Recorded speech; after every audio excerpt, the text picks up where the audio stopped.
আসসালামু আলাইকুম।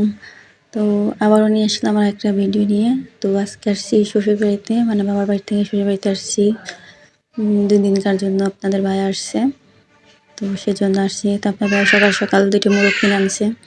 এদিকে আমার ২টা মোরগটা জবাই করে দিচ্ছিল, এদিকে আমার মেয়ে দুষ্টুমি করতেছে। তো এখন মোরগটা জবাই করা হয়েছে, এখন পরিষ্কার করে নেব। দেখতেই পাচ্ছেন সুন্দর করে পরিষ্কার করে নিচ্ছি। তো পরিষ্কার করা হয়ে গেলে ভালো করে ধুয়ে তারপরে কেটে রান্না করব। তো এদিকে পরিষ্কার করা প্রায় হয়ে গেছে ২টাই। এদিকে বাবুরে খাওয়াইতে গেছিলাম, তো বাবুকে খাওয়াইতে এসে আবারও এখন মুরগি পোড়াচ্ছি যাতে পশম টশম না থাকে, সেজন্য। তো ২টা মুরগি ভালো করে পোড়া নিছি, আর এখন কোনো পশম নেই, মানে পোড়ানো হয়েছে, এই জন্য মুরগিটা একটু কালো কালো দেখা যাচ্ছে। যাই হোক, এখন মুরগি কেটে নিচ্ছি সুন্দর করে।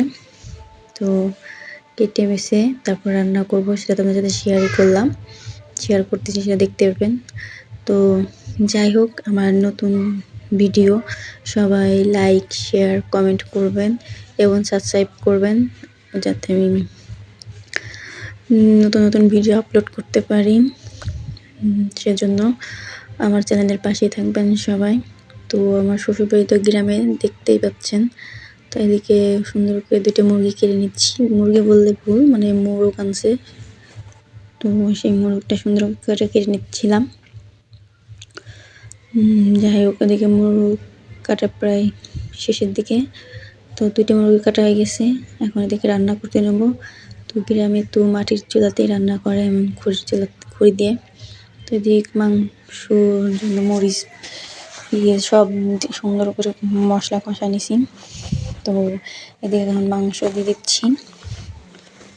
তো এখন মাংস ভালোভাবে কষায় নেব।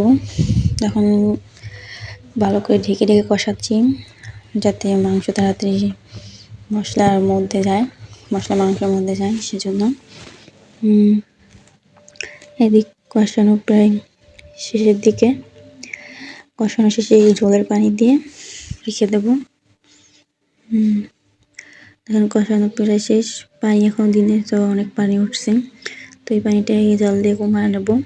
তারপরে হলো একটু ঝোলের পানি দেব, এখন ঝোলের পানি দিয়ে দেবো, দিয়ে জাল দেবো। এদিকে ঝোলের পানি দিয়ে দিছি, মাংস দিতে হবে। এদিকে আমি বাবুকে খাওয়াইতে গেছিলাম, দেখা দেবেন আমার শাশুড়ি আম্মা পিঠা বানানো শুরু করেছে। তো সবাই ভালো থাকবেন, আল্লাহ হাফেজ।